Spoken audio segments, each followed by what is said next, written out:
2018년 평창 올림픽에서 선전이 계속되면서 텔레비전과 각종 뉴스에 메달 수상자들의 이야기들이 메인 뉴스를 장식을 합니다. 스포츠 분야에서 그것도 강대국들을 물리치고 오늘 아침에 보니까 9위를 달리고 있다는 뉴스를 봤습니다. 한국이 스포츠 강국을 이렇게 강국으로 불려지는 건 물론 정부에서 구조적인 뒷받침도 하고 또 지원도 있겠지만 선수들 각자가 세계의 쟁쟁한 경쟁자들과 승부를 벌여서 메달을 따고 국위를 선양한 그런 선수들 뒷얘기 들어보면 그냥 메달이 얻어진 게 아니라 피눈물 나는 자신과의 싸움을 이겨내고 남다른 인내와 끈기로 그런 승리의 업적을 만들어냈다는 고백들을 우리가 듣습니다. 마하트마 간디가 대영 제국과 대결해서 승리한 비결이 뭐였을까요? 막강한 돈, 막강한 무기, 철저한 군사력을 가진 영국 정부를 간디가 이긴 것은 반드시 이겨야 한다고 하는 목표를 분명하게 설정했기 때문입니다. 영국은 총과 칼을 가지고 막대한 자금을 앞장세워서 철저한 군사 조직으로 인도를 먹으려고 했지만 무저항 비폭력주의로 간디가 끝까지 인도 국민들을 막아냈습니다. 국가를 구원해야 된다고 하는 목표가 흔들리지 않는 분명한 방향이었고 오직 그 한 방향 때문에 그는 존재할 수 있었습니다. 영국이 인도에서 물러간 후에 간디가 그렇게 얘기했습니다. 목표의 힘은 군사력의 힘보다 강한 겁니다. 조직적인 정신력은 조직적인 군사력보다 위대한 겁니다. 오늘 본문에서 바울은 성도의 신앙생활을 운동장에서 다름질하는 경주자의 비유를 하면서 인생의 궁극적인 성공의 비결을 비유적으로 설명을 합니다. 우리 성도들은 모두 믿음의 경주에 나선 선수들이고 예수 그리스도를 영접하고 거듭난 순간에 이미 우리는 필드에 서 있는 선수들이다 됐습니다. 성경 여러 곳에 이 경기에 참가해서 끝까지 달린 선수들에게는 착하고 충성된 종이 돼서 칭찬과 면류관이 주어질 것을 약속했지만 그렇지 못한 사람들에게는 책망과 함께 슬피 울며 이를 갈미 된다고 하는 걸 분명하게 말씀합니다. 승리자의 눈물을 흘리면서 기뻐할 건지 아니면 패배자의 눈물을 흘리면서 탄식할 건지 이건 올림픽만이 아닙니다. 우리 모든 신앙생활과 인생에서도 반드시 있을 일입니다. 더더군다나 오늘 본문 마지막에 있는 말씀 보면 바울이 그렇게 고백을 합니다. 나는 다름질하기를 향방 없는 것 같이 아니하고 싸우기를 허공을 치는 것 같이 아니하며 내가 내 몸을 쳐 복종하게 함은 내가 남에게 전파한 후에 자신이 도리어 버림을 당할까 두려워한다. 바울은 열심히 복음을 전해놓고 그 복음 듣는 사람들은 구원을 받지만 오히려 자신이 도리어 버림을 당할까 두려워한다는 게 바울의 고백입니다. 여러분들 1등으로 들어오는 게 문제가 아니고 합법적으로 들어와야 됩니다. 1등 하는 게 문제가 아니고 합법적으로 1등을 해야 됩니다. 성경은 어떤 사람들이 승리할 수 있는 사람들이라고 가르칩니까? 승리하는 인생, 승리하는 신앙생활을 어떤 사람들이 할 수 있다고 얘기를 합니까? 오늘 24절에 있는 말씀 보면 최선을 다해서 달리는 사람들입니다. 고대에는 올림픽 경기에서 여러 종목들이 있었지만 그 중에 최고 으뜸되는 종목이 바로 마라톤의 승리자가 되는 거였습니다. 인간이 획득할 수 있는 최고의 영광이 바로 마라톤의 승리자입니다. 승리자가 되기 위해서 최대의 훈련과 극기심과 준비로 경기에 임하여야 되지만 열심히 달려야 됩니다. 예수 믿는 하나님의 백성들도 주께서 예비하신 승리의 면류관을 얻기 위해서는 최선을 다해서 준비도 해야 되고 훈련도 받아야 되지만 게을르지 아니하고 끝까지 달려가는 일이 중요합니다.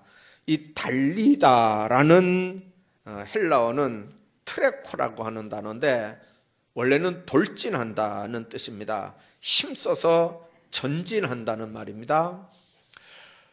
모든 경기는 그렇습니다. 권투도 그렇고 다른 경기들 보면 상대방을 때려서 눕혀야 내가 이기는 거지 않습니까?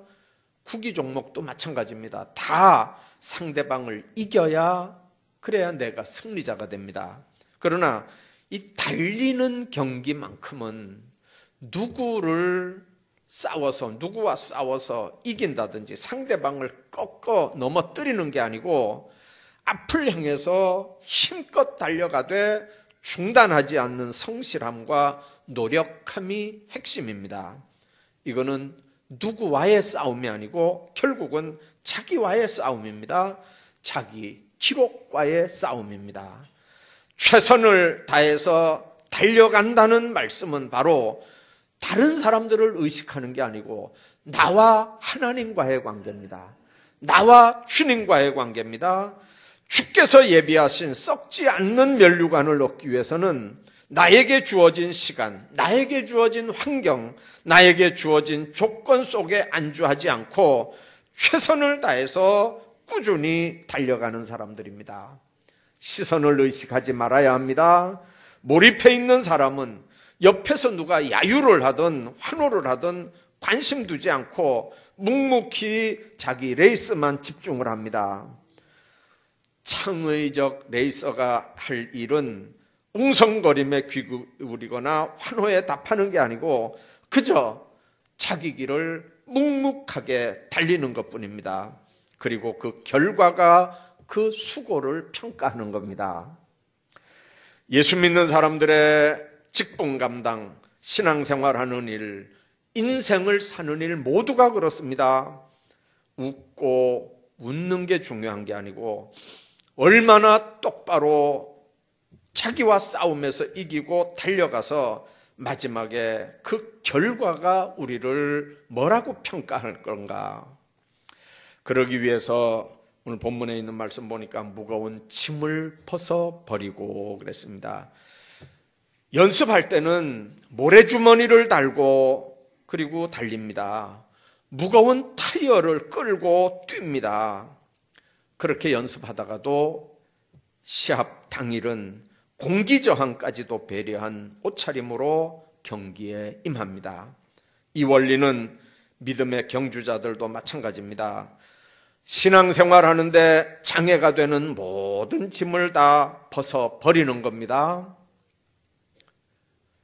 그리고 얽매이기 쉬운 것이라고 하는 말은 죄의 짐을 얘기하는 말입니다. 경주자 인생인 우리가 면류관을 얻으려고 하면 정욕의 짐도 내려놔야 되고 무력의 짐도 내려놔야 되고 교만의 짐도 내려놔야 되고 명예의 짐들도 벗어놔야 됩니다.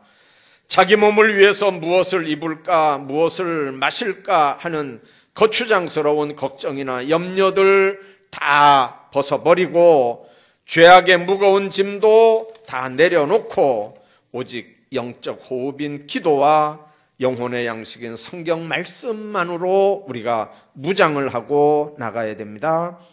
그럴 때 하나님은 우리에게 필요한 모든 것을 제때에 적절하게 공급하시고 승리할 수 있게 도우심을 우리가 믿습니다. 뿐만 아니라 승리했던 사람들의 삶의 모습을 보면 절제하는 삶을 사는 사람들이 결국은 승리했던 걸 25절에 있는 말씀 봅니다. 이기기를 다투는 자마다 모든 일에 절제한다. 그렇게 말씀합니다. 이 절제한다고 하는 헬라 말도 엔크라티오마이라고 하는 단어인데 자제한다는 말입니다. 삼가한다는 뜻입니다.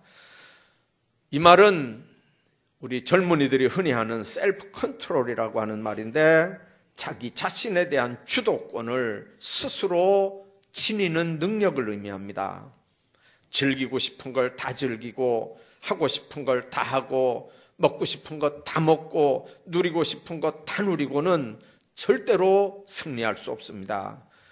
운동선수가 몸에 해로운 음주, 흡연, 부담되는 음식 피하면서 절제하는 것처럼 성도들도 승리의 삶을 사는데 장애가 되는 걸 삼가해야 됩니다.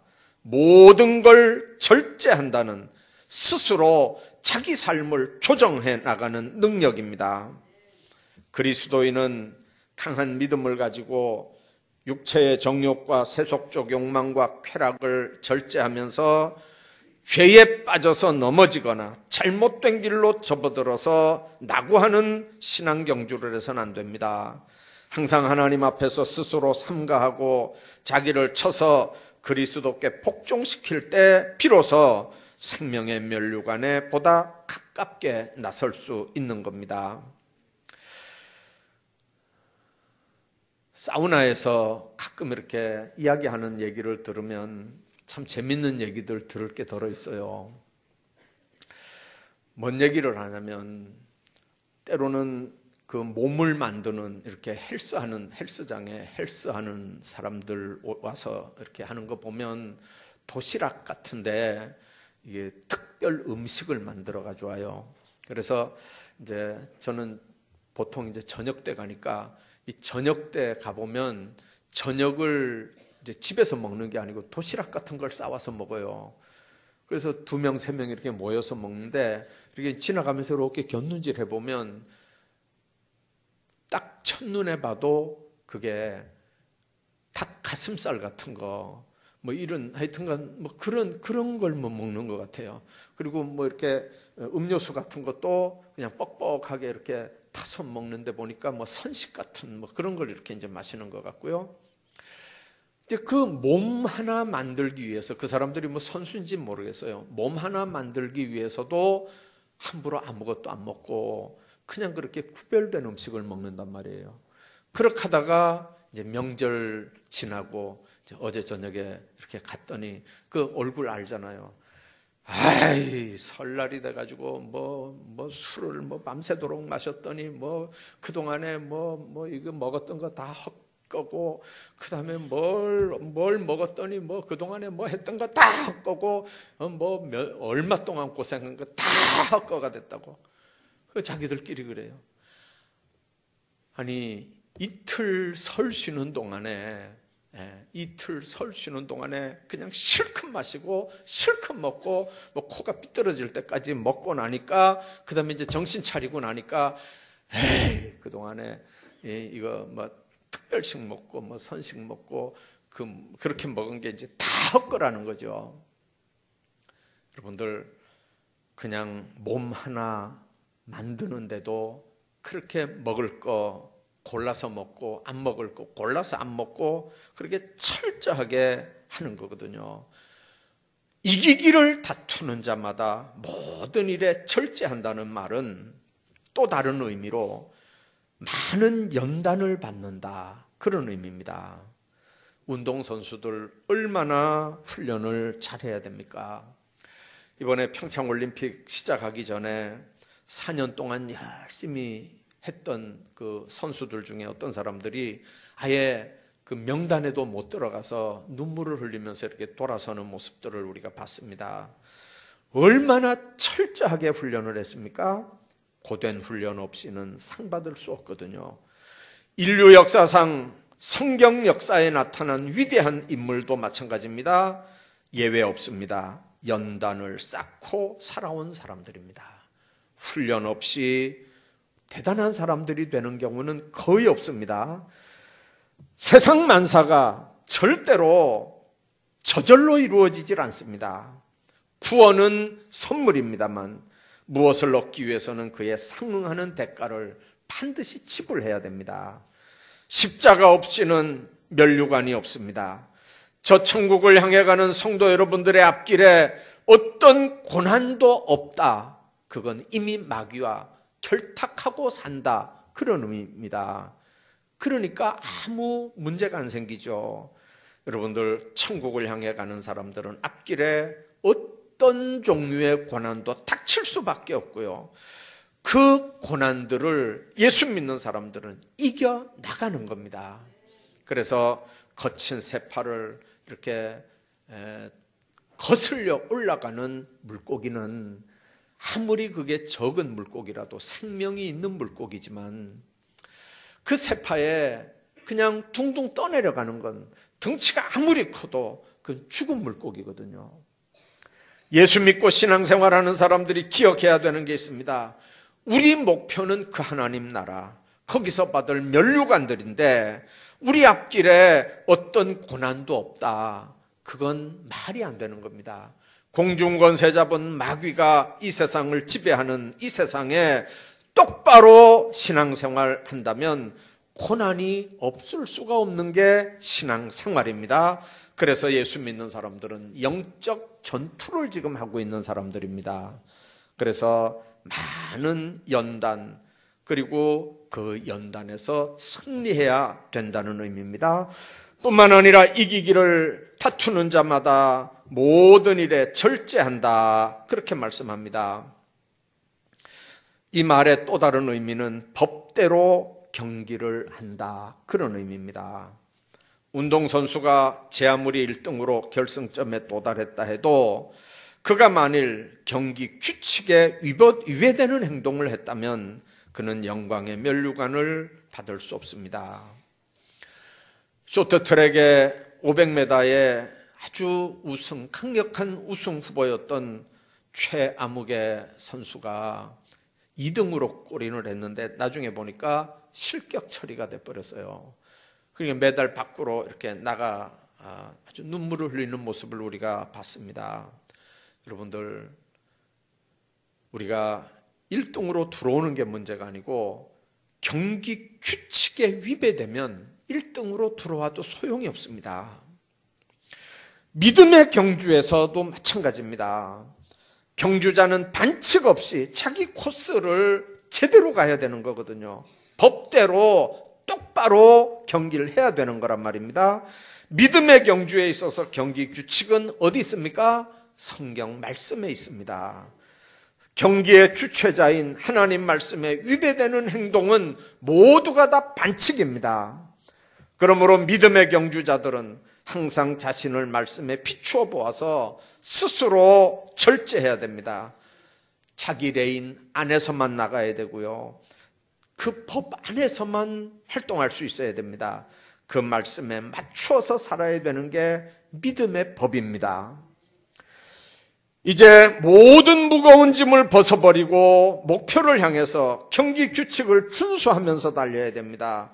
죄악의 짐, 세상 근심 걱정들, 육신의 정욕의 짐 다 벗어 던져야 되고 예수 그리스도를 목표로 삼아서 하나님의 말씀을 준수하면서 끝까지 믿음의 경주를 감당하시기를 바랍니다.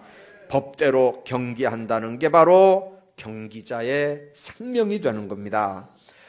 뿐만 아니라 어떤 사람들이 승리했냐면 목표가 분명한 삶을 사는 사람들이 승리했습니다. 경기자들에게 최종 목표가 뭡니까? 이기기를 다투는 자마다 모든 일에 절제하는 이유가 뭡니까? 요즘 개념으로는 금메달을 받는 겁니다만은 당시에는 월계수나 감람나무 가지로 엮어 만든 화관을 머리에 씌워주는 걸로 끝이었습니다. 그 화관, 월계수 관 하나 쓰면 당대 영웅이 되는 겁니다. 거기에는 뒤로 돈이 따를 수도 있고 명예가 따를 수도 있고 권리가 따를 수도 있겠지만 그러나 월계수나 감람나무는 썩을 면류관입니다. 시간 지나가면 썩지 않습니까? 우리는 썩지 아니할 것을 얻고자 함이라, 그렇게 말씀합니다. 승리자의 관은 스테파노스라고 하는 말인데 원래 왕관이라고 하는 뜻입니다. 경기 우승자가 또는 전쟁 영웅에게 주어지는 월계수, 감람나무 가지로 엮어 만든 화관을 통해서 우리가 하나님 앞에 가서 받을 영광의 면류관을 우리가 생각하는 겁니다. 초등학교 운동회 때 수건으로 눈을 가리고 이렇게 달려본 경험이 있는 분들 있을 겁니다. 처음에는 분명히 목표가 저쪽이었는데, 그래서 목표를 향해서 눈을 딱 가리고 달려가는데, 나중에 사람들 웃는 소리와 함께 마지막에 보면 나는 똑바로 달린다고 달렸는데 엉뚱하게 저쪽에 가서 있는 걸 우리가 다 경험을 합니다. 여러분들 다 웃습니다. 나도 웃고 그걸 보는 관중들도 다 웃고 그냥 웃고 즐기면서 넘어갑니다. 근데 만일 인생이 그렇게 됐다, 내 신앙 경주에서 그런 일이 벌어졌다, 이건 웃을 수 있는 문제가 아닙니다. 왜 그렇습니까? 일생입니다. 한 번밖에 못 삽니다. 되돌아갈 수도 없습니다.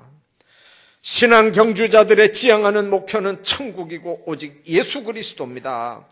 그래서 히브리서 기자는 믿음의 주요 또 온전케 하시는 이인 예수를 바라보자, 그렇게 말씀합니다. 경쟁자가 아닌 목표를 보고 뛰어야 됩니다. 신앙생활의 핵심이 바로 이겁니다. 아무개가 대단한 게 아니고 내 신앙의 목표는 하나님이라고 하는 걸 기억하십시오. 어떤 분들은 교회 시험이 들으니까 헌금을 안 한다, 이런 분이 계셔요. 헌금을 안 한다. 그러면 여태까지 그 헌금을 그러면 목사 보고 낸 거예요? 장로님 보고 낸 거예요? 교회다 낸 거예요? 신앙생활이 그렇게 되면 곤란하거든요.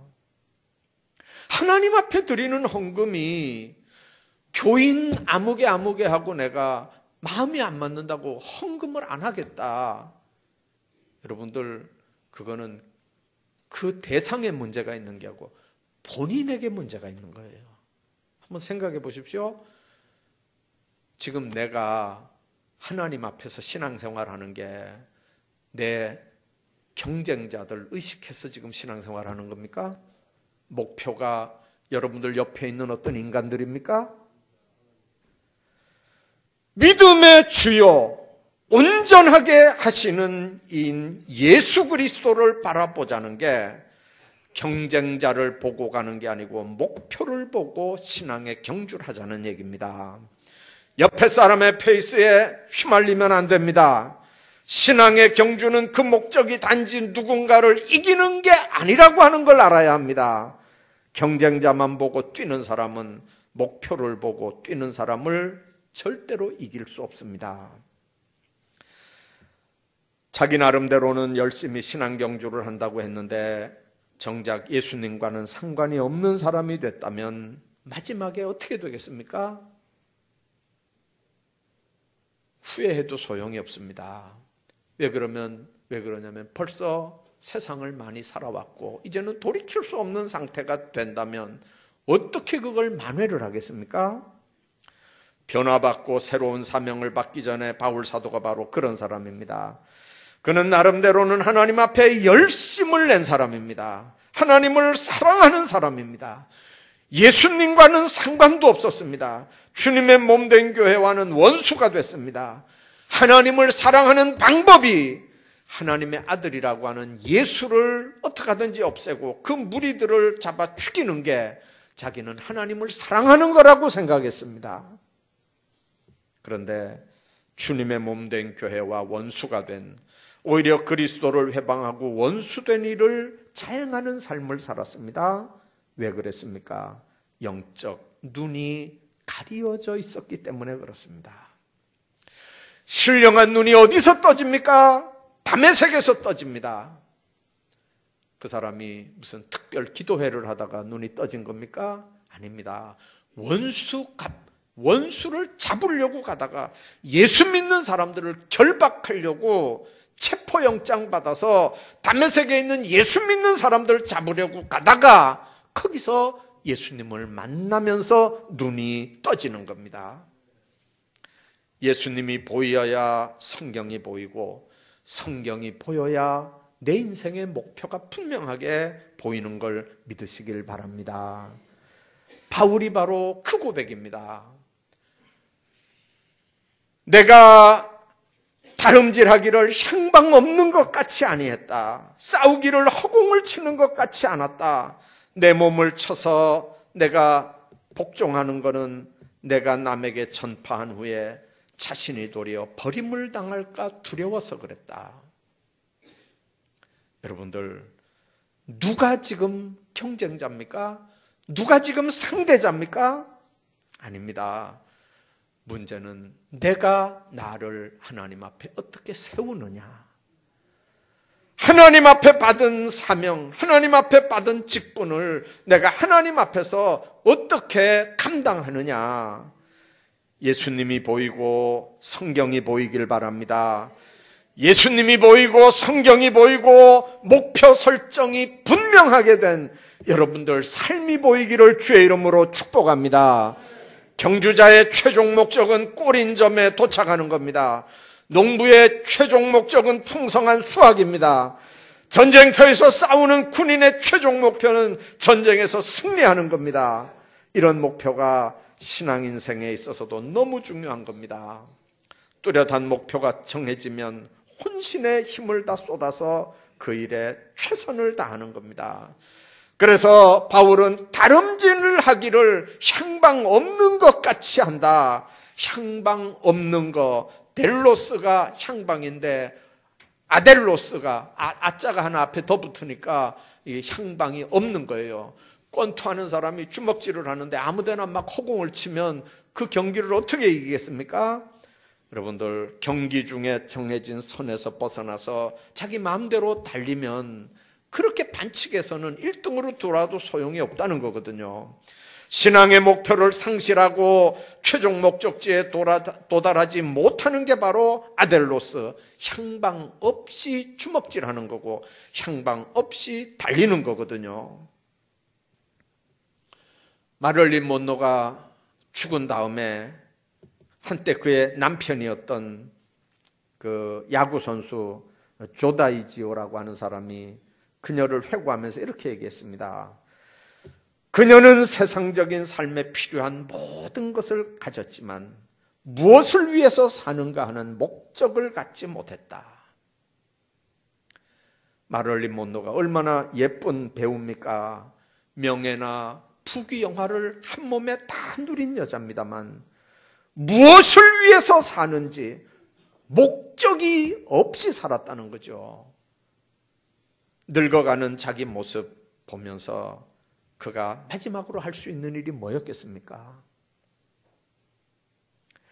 여러분들, 주님 안에서 우리가 분명하게 기억해야 합니다. 삶의 목표가 분명하지 않으면 살 의미가 없는 거예요.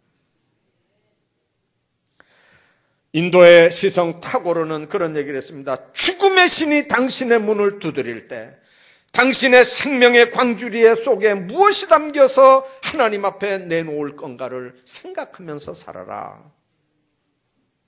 단테도 그랬습니다. 예고 없이 찾아오는 죽음 앞에 우리는 대답할 말을 준비해야 된다. 인생은 빈손 들고 왔다가 빈손 들고 가지만 이 땅 위에 사는 동안 하나님이 위해서 부르신 푸름의 상을 위해서 쫓아가며 사는 게 우리 신앙인들입니다. 한눈 파는 자에게는 승리의 영광이라는 게 없습니다. 목표 설정이 안 돼 있고 옆 사람들 얘기만 듣는 사람들은 세속적인 삶을 살 수밖에 없습니다. 세상적인 쾌락이나 욕망, 세상적인 가치관에 한눈 팔아서는 신앙적인 목적을 절대로 달성할 수 없습니다. 불규칙적이고 무분별한 생활, 아니라고 나태한 삶도 청산하지 않으면 안 됩니다. 우리 목표는 오직 예수 그리스도와 하나님 나라이기 때문에 그렇습니다. 교회력으로 이제 사순절이 시작이 됐습니다. 부활절 전까지 6번 주일을 제외한 40일을 사순절이라고 얘기합니다. 이 40일간 금식과 특별기도, 경건 훈련을 갖습니다. 성경에서 40이라고 하는 수는 노아 홍수 때 밤낮 40일간 비가 내렸고 출애굽한 이스라엘 백성들 40년 동안 광야에서 정말 거친 삶들을 살았고, 예수님께서 광야에서 40일간 마귀 시험을 받으면서 40일의 의미가 성경에 부각이 됩니다. 여기에서 보는 것처럼 40이란 숫자는 고난과 시련과 인내를 상징하는 숫자입니다. 어느 교단에서는 예수님이 만들지 않은 이 절기를 왜 인간이, 왜 교회가 이걸 만들어서 사순절을 지키느냐 하면서, 어느 교단은, 우리 한국에 이름만 대면 아는 교단은 사순절을 지키지 않습니다. 그러나 우리가 사순절 기간 동안 우리 성도들은 주님의 십자가를 생각하면서 회개와 기도, 절제와 금식, 깊은 명상과 경건의 생활을 통해서 순환의 길을 걸어가신 주님을 기억하면서 그 은혜를 감사할 수 있어야 합니다. 신앙생활하는 사람들은 세상과 예수, 두 마리 토끼를 동시에 취할 수는 없습니다. 인생의 분명한 목표를 정하고 그것을 향해서 최선을 다해서 다름질하는 사람들이 신앙생활입니다. 여러분들, 예수를 선택하든지 세상을 선택하든지 이번 사순절 기간에 두 마리 토끼 다 잡을 수 없다면 내 인생의 분명한 목표가 뭐냐, 그걸 향해서 최선을 다해서 다름질하기를 바랍니다. 자신을 절제하며 중단하지 않고 최선을 다하는 삶은 누구와 비교하는 게 아닙니다. 누구를 의식하고 하는 신앙생활이 아닙니다. 주님 앞에서 나는, 주님 앞에서 나는. 목사도 마찬가지입니다. 바울이 그랬지 않습니까? 복음 전해놓고 다른 사람 다 구원받는데 자기는 하나님 앞에 버림받는다면 이거보다 더 비참한 게 어디 있겠습니까? 목사도 예외가 아닙니다. 오늘 여러분들 이 말씀 기억하면서 주님 앞에서 나는 생각하시고 아버지 하나님 앞에서 사순절을 시작하시기를 주의 이름으로 축복합니다.